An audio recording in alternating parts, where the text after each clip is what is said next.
is working closely with the Lebanese prosecutor. Inaantay lang natin yung findings at resulta ng investigasyon ng Lebanese prosecutor that will lead to, we hope, eventual filing of charges. Nakahandang magsampa ng reklamo ang pamahalaan ng Pilipinas laban sa sangkot sa hostage-taking na ikinasawi ng 2 overseas Filipino workers sa Lebanon.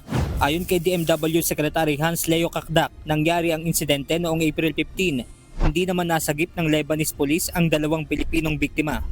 Yes, it was a hostage-taking incident involving our 2 compatriots. They are 2 domestic workers working in a household. The police were there. Hostage-taking incident did not successfully rescue our 2 compatriots. They were fatally shot.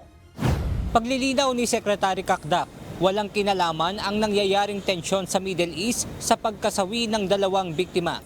Kaugnay nito ay dumalaw na rin ang DMW sa pamilya ng biktima na pawang taga Visayas at Mindanao Region. Nagbigay na rin ng financial assistance ang DMW sa mga naulila ng OFW at tiniyak na mabibigyan ng hustisya ang nangyari. May autopsiya. Hindi ko yata pa nabanggit yung autopsiya. May autopsiya tayong sinusulong nalaman ano nangyari doon sa insidente.